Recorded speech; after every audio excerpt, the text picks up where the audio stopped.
Hey guys, it's Bryn with the Mama on the Rocks, and we are here for our Fridays Are for Facts video with our extreme child expert, except today is actually Saturday because this week has been horrid for me. And so I texted Jessica yesterday and was like, look, I really would love to not do this tonight because it's been an awful day. So thankfully, this weekend was with my very best friend. And so Jessica is going to tell you a little bit about herself here in a second. But what I could tell you anything. So I can tell you embarrassing stories about her. I can tell you hilarious memories about her. I can tell you the roller coaster on which she got a rickety hip at Dollywood. Because we have known each other our entire lives. But what we're here to talk about tonight is specifically about mom friends. And I think that what I've read a lot, of course, over quarantine, everybody, regardless of if you're an essential worker or not, everyone I feel like has really missed camaraderie and companionship. And there's always this sort of idea and this diatribe going around about how like women have, like there's this mom group, this secret like tribe of women that you should have behind you. And no matter how many friends you have, I think it's not easy to make new friends as an adult, and especially when you're raising extreme children, it can feel impossible because whether you're going through a season where you feel like you're stuck in your house all the time, or whether you are just afraid people aren't going to understand you, it's just really, it can be really intimidating. And so I felt like it was really important for us to have an open conversation about, you know, what are things that we struggle with, and talk to my best friend about what it's like, because she's been there for the whole thing. So she's been around since every diagnosis, every battle with schools, everything.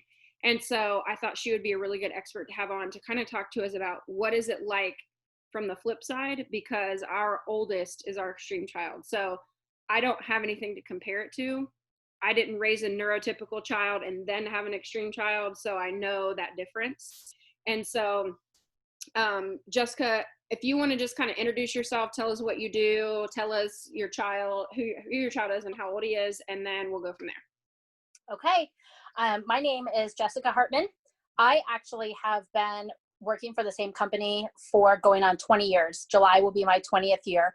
I work for Discover Card. I'm currently an administrative assistant, and what that means is I do a whole bunch of work for a whole bunch of people. I party plan, I event plan, I do travel, expenses, meetings, all types of stuff. And I've been currently working from home since March 11th, having my own struggles with that, but I've been making it work. I only have one child. He just finished up his junior year. He's my son, Xavier. Cutest little thing you ever see. Ever. Football player. So hopefully you guys will see him on TV in the near future here. And he is extreme the opposite way. He's like the best listening child of all time. Oh, yes. He is the most respectful, kindest, most thoughtful, just sweetest kid. Mellow. If you think of a laid back kid, it's my kid. Yes. Someone that never talks back, my kid. He just which is hilarious for someone who grew up with Jessica. And I know that she was the opposite of that. Like, absolutely, she was hell on wheels for a lot of years. And so definitely. We were the two kids who got kicked out of class before class even started because our teachers assumed we would get in trouble. And so before we ever even did. Yes. So, which, I mean, they were probably right. So whatever. It's crazy to think of like myself in high school and how many detentions I got and how much trouble I got in just for talking and kind of misbehaving. And then I have a kid who all through elementary and middle school never even had a flipped card, and in high school has never had a detention. It's crazy to me because I expected somebody like myself. Right. And it's funny when like I was, other than talking, which I did constantly, obviously, I didn't ever get in any major trouble, whereas my husband is the very opposite, and he did all the bad things in the land and got in all the trouble, and I feel like I am paying for that. Like, I was trying to be good. Why? What the heck? Yeah. Okay, so as we're getting started, and you guys know, feel free to jump in if you have questions at any time, but I want you to just talk about, like, from an outsider's perspective, who is, obviously you are biased because you know our kids, you love our kids. Can you just kind of talk about what is it like to really care about someone who is struggling to raise this child that they're just figuring this out? Like, what is it like being on the outside of that looking in? What are some feelings you kind of had along the way? And just kind of talk about that. Yeah. I mean, it definitely is tough because myself, I can't relate. The things that you experience and the things that you describe, I know that they happen. You tell me that they do. I see the stress and the toll it takes on you, but I cannot relate to it. So it's tough for me sometimes to even, I guess, before you started taking this platform and really talking about it a lot. And of course, Briggs, when he was younger, it was a little different. But before all of this, I never even knew lives like this existed. You know, you hear about things like that, but not to the extent that you put it out there. Yeah. You know, you might see a little bit on TV or hear a little snippet of story, but I just never knew that behind closed doors, and especially not just that some people dealt with this, but so many people. I did not know so many people were affected by scenarios like yours, worse than yours, you know, similar to yours. I just didn't know. I was naive. And, you know, I think back to like when we were in school, this wasn't even a thing. You know what I mean? Like, yes, at our school, and we went to a small school, but things like all these diagnoses and things like that, they didn't exist for kids when we were in school. So it was just all something new to me. And Briggs was like my first, I guess, close person to me to go through these. And you're my first close friend or family member, anything that I know of that lives this daily. So it was all very, very new to me. And just hearing you describe, you know, instances, days, you know, meltdowns and things like that, it literally makes my heart ache because I can't imagine what it would be like to live that real time, you know, to actually experience that. Yeah. So, I know, like you mentioned like just how it becomes something that you are more and more aware of because there are so few people that put, like, in your words, put it out there the way that I do. Yes. And Yes. people say that to me a lot. Obviously, if you guys ever follow anything and you read the comments, you know that I get that a lot where people are like, you know, thank you so much because I thought I was alone, or I thought nobody else felt this way or whatever. And that's why I will keep doing that, because I feel really passionately about that and that it's really important. But talk about like, have there been instances where it becomes something that is like causes, I don't know if fear is the right word, but for instance, like I know as an extreme parent, there are very few people I would ask to watch my kid because you just don't trust them. You don't trust what your kid's going to do. You don't know what's going to happen. And honestly, it's almost like when I used to teach, it's like, man, I don't even want to take days off because it takes way too much time to plan for the substitute and all that crap. And that's what it feels like, is like, I'm going to be so stressed out for someone to watch my kid that I'm not even going to be able to enjoy whatever it is I need to do, or like a date with my husband. So you've watched our kids, and like, can you talk about how the ways that Briggs acts at home with us is vastly different from being the support person for him? Absolutely. Myself, and I've been around Briggs since he was born, 2 weeks old. He's never behaved that way for me to actually experience. So when I do watch them, which we live in different states, so it's not, you know, all the time, it's always kind of in the back of my head, like, what am I going to do if he has you know, like, am I equipped to handle it if he has a meltdown about something? I'm always kind of a little iffy about it. But, you know, with me, he's a funny kid. He likes to, you know, we make fun of each other. We play games.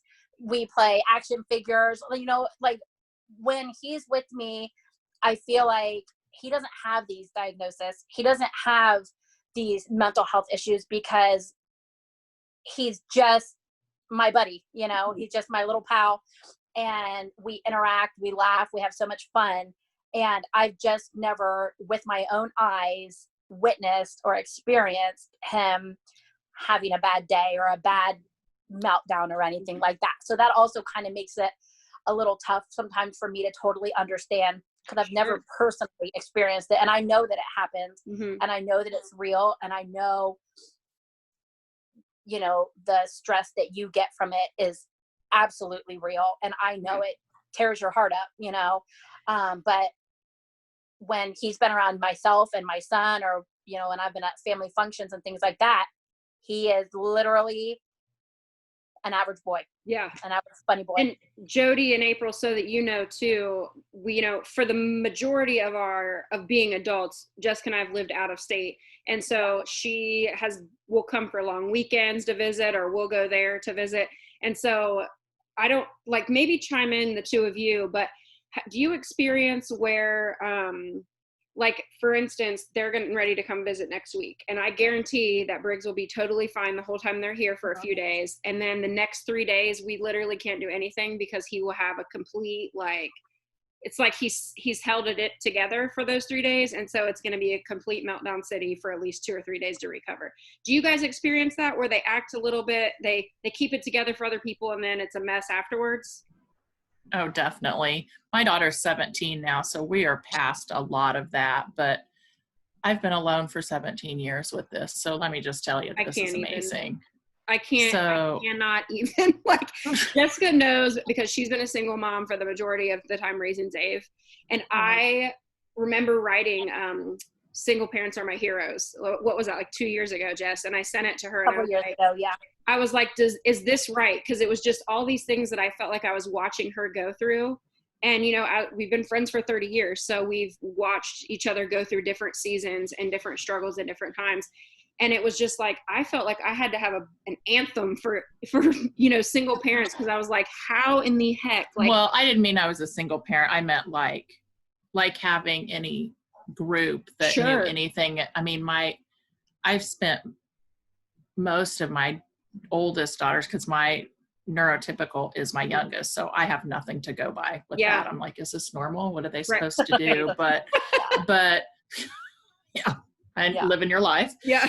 But it's rough, because I spent most of my time going to anything that she was involved in, like Awana, like if we had a carnival night at the school. And I mean, I was exhausted, because I felt like if she was in a thing, I had to volunteer for it. And everybody's like, oh, you're such a great mom, you're volunteering all the time. I'm like, no, not that great. Just trying to keep it together.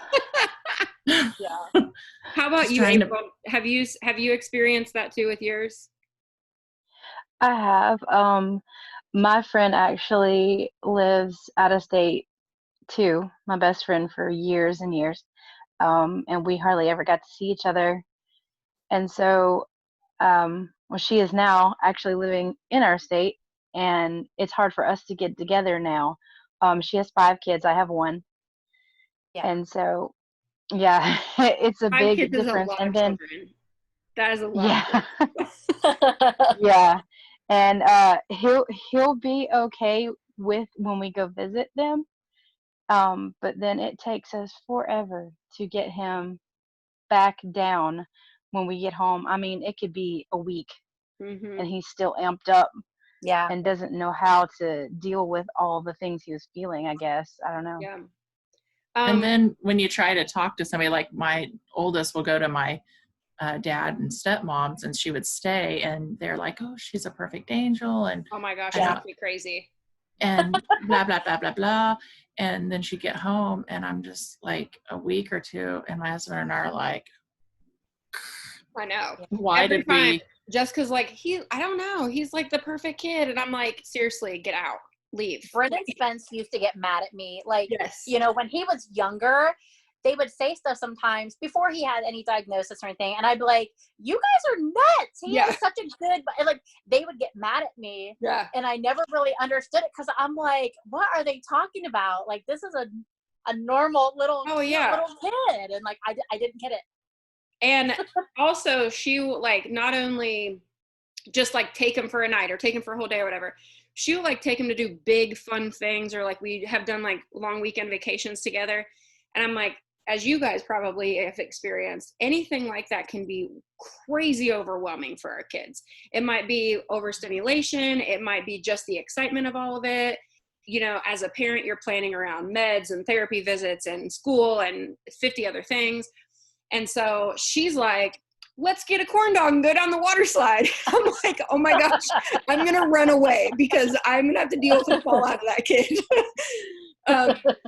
So I want to make sure that, Jess, that we talk about, are there things that you have found to be helpful for you and the ability to be supportive? And then are there things you wish you would have known? Like, because obviously this community has only existed for a couple of years and we've been friends forever. So how has that changed like over the last few years? I'll say, as far as what I wish I would have known, like I said, I was always just kind of naive to it because I'd never had experienced it until last year.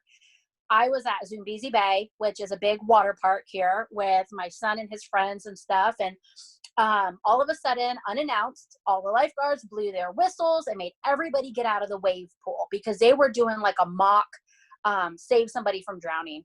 Normal to me, right? No.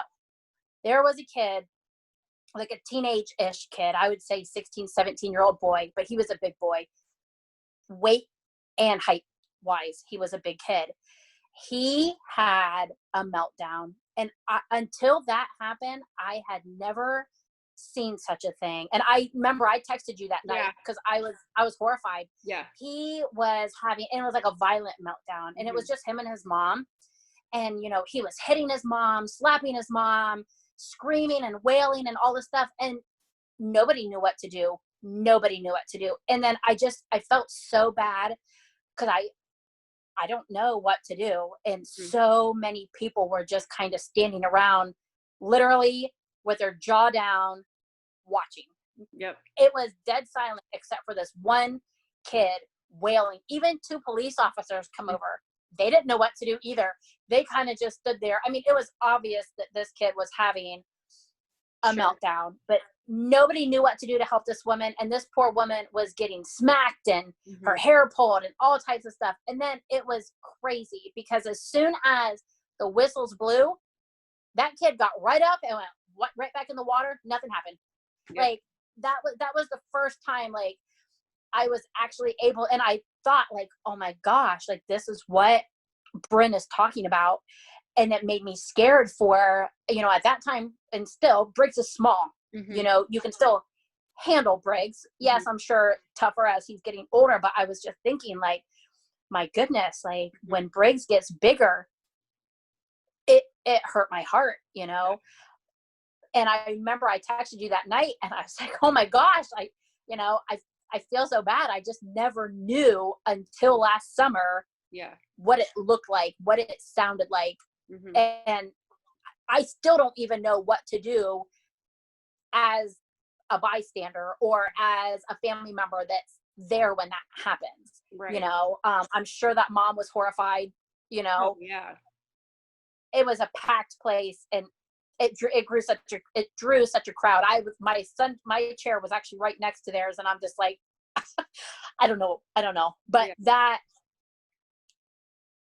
not to say it was good that happened, but that was definitely an eye-opening, kind of gave me like a little inside view into the kind of stuff that you deal with, you know? Yeah. And I think a lot of people, I get a lot, and I mean, Jess, you know, by name, people that very close to us, even in our family, who basically tell me that I'm ruining my kid's life and I'm a terrible mom because I share what I share.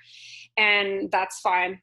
Live your life. But I believe that our story and sharing our testimony is helping people and helping people come together in community where they can feel safe. And so I feel like that's really important. But one thing we haven't done is videoed a meltdown, even for you, like you've never seen that. Right. But, you know, we have had to do that, of course, for therapists and stuff like that. But that does happen. And when you're a parent and you're on things like ADHD Facebook group or whatever, people will share that and be like, I'm so over it. This is what I'm dealing with. And I get that. Like, I'm not judging those parents at all. I get that sometimes it's like, I cannot handle one more second, but that's something, excuse me, for us that we sort of drew the line in the sand when we started this group 3 years ago. And I was like, I'm going to share my story. And at some point that will only be Briggs's story to share. Yeah. And so Yeah. at that point, I want to make sure nothing I've shared is going to cause him embarrassment or long-time harm. And so I want to make sure that it's a safe place for him also, that once he's old enough to kind of take it over and decide, yeah, let's do this, I can still share as a parent from a parent perspective, and that's it. But I think that is important. And there have definitely been times where I've been tempted to, like, when he's really like throwing all the things, and like he has had times where he's straight punched me in the face multiple times. I mean, we've had to restrain him. And it's like, I wish people could see, because like you guys are seeing right now, I mean, literally since we were in like second or third grade, we've been best friends, and she's never seen it. And that's hard, because sometimes as an extreme parent, and I'm sure you two can identify, and anyone that watches this replay, a lot of times we spend feeling like we're the crazy ones, because doctors or specialists or whomever, you're not really heard. You feel like you're just saying the same story over and over again, and people aren't really taking you seriously. And so that is a very isolating part of this journey, I think, as an extreme parent. So what advice would you give to other neurotypical parents who just can't understand? And that's okay. I think I write about and say a lot, I don't expect neurotypical parents to understand. Like, how could you? There's no way. And that's okay. But just kind of give us some grace, because I think what's very difficult, because it happens so often, is when our kid does have a meltdown in public. And Briggs didn't start public meltdowns until he was about 4.5. So we've had about 3 years before that dealing with just at home stuff. And then it became more public. Now he does not care. He will just melt it down wherever. But that is hard when I mean, we've been kicked out of a Kroger grocery store. We've had to change preschools. We have been asked to leave places before because he's just a swimming pool, a public pool. We've had to leave while we were on vacation. And so what advice would you give to other neurotypical moms, like, to try and help? Because there are so many of us. And like you mentioned, there have to be people that are completely hiding this and their friends have no idea. I hear about it all the time. People all the time, readers will DM me and be like, I know I'm like secretly a stalker and I never comment on anything, but it's because I don't want people to know. And then that was part of my reasoning in creating this private community, was so people could write and say whatever they wanted and no one could see it. Because sometimes I even need to say that. I need to say, like, listen, my whoever is driving me freaking crazy and they need to back up. So how would you encourage neurotypical moms to kind of be a better support system? My encouragement would be, even if you cannot relate at all, to lend your support, right? I don't understand what you're going through, but I'm still here to listen. I'm still here to support you. Any decision that you make is your decision to make. I can't pass judgment on something because I'm not living that every day. So if you decide that a certain type of therapy or medication or alternative, solution for Briggs is what you want to try out, I'm going to support you, because I can't pass judgment on something that I don't know anything about. So I would say support them, maybe ask them, is there something that I can do? What can I do to help you? You don't even have to be in the same state, but you can see what they need. Maybe send them letters of encouragement every now and then, a surprise, letter in the mail, just to kind of open and see and have that little, hug in the mail. But I would definitely just say support them, and don't pass your judgment when you're not experiencing those same things. Nobody wants to have these tough decisions that they're making questioned or made feel like they are maybe making the wrong decision, when I know no matter what you decide to do for your family and Briggs, I know you've put so much thought, you put your heart and soul into it. So whatever you decide that you're going to do, I support it. I support it because I know it's coming from the right place. Right. So a couple of things that I want to make sure we recap, especially for people that watch the replay. One, you said support that person without judgment. And that second part is the most important, I think, because you know, a lot of times we feel like we can't share our journey. And when we do, that people are just going to tell us what they think about it. And that is annoying. Yeah, I can imagine. Yeah, I do not need that. Thank you. Right. The second thing is don't discount your worth to that person. Just because you don't live it, you mentioned, just say, what do you need me to do? And that's one thing that I can say, like, I have had a lot of, like, we've struggled hard with having family support. Sometimes it's because they don't understand and they try, but they don't. And sometimes it's because they flat out just don't support decisions we're making or the stuff that we're going through. And so to have a friend that feels like family, and I know no matter what, I can send you a message, I can call you, I can whatever, I can be like, come get this kid because I'm going to throw him out the window. And I don't have to question that I have to feel bad about it. So I think without guilt and without judgment is huge. And then the third thing is, you said send something in the mail. Like, obviously we're out of state, but one thing that I think that you do better than anyone in the free world is to love my kid so that he knows he's not different. Yeah. And so, like, for instance, all over quarantine, Briggs and Jessica have been pen pals. And so she sent him, because I don't know about your all's kids, but he is very, like, he loves solving puzzles and very, like, about intricacy and stuff. And so she wrote this whole, like, thing with hilarious little key, like a little, what do you call that? Like symbols that stood for letters. That stood for letters, and then, like, hilarious jokes, and he'd have to figure out what it was. And so before we've made it through this whole thing without crying, so I'm super impressed with us. But before we go, I want you to say, like, if you could say something to Briggs, because you know what he goes through and you know what we go through, like, and he calls you Aunt Jess. I mean, as far as he's concerned, you are our family. So what hope do you have for him in knowing our struggle and knowing that, how many times I've texted you and been like, I don't know what to do. Like, we've talked about when he's had self-harm stuff, and it feels like my entire world is crashing down. And I'm like, I cannot talk to anyone because no one understands, and I get judged, and I shouldn't have to be, I mean, we've dealt with this since he was 4.5. I should not have to be worried that my 4.5-year-old is going to harm himself. Right. And that shouldn't even be something he's thinking. So I know that you love him like he's your own. So what would you say? Because I think our kids, like any extreme child, can list off, 16 things that's wrong with them. They know, because they hear it all day. They hear it from teachers. They hear it from peers. They hear it all the time. Sometimes from us, because we're the ones with them all the time and really frustrated. And I get that. So as the voice of encouragement for him, you are such an integral part of our family, because you're his person that he can rely on no matter what, to cheer him up and make him laugh and have fun. So what kind of message would you leave for him, knowing the good parts about him, because he so relies on those bad ones all the time? Yeah. I mean, when I talk to Briggs, when I'm around Briggs, when I write him letters, I always let him know I love him, and it, no matter what. I don't have contingencies. I don't have, I don't bring up things that go on, outside of that. I let him know that my love is unconditional. I'm there for him, and I have fun with him. I always tell him how hilarious he is. I always make sure too, I like to point out to him when he's good, hey, you were such a good boy today, helping me clean this up, or helping do this, or you have good manners. I like to, not just kids with behavioral issues, but any kid, I feel like you should always make sure that you're pointing out good, positive things about them.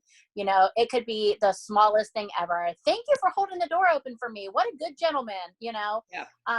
I just always like to let him know that my love is without condition.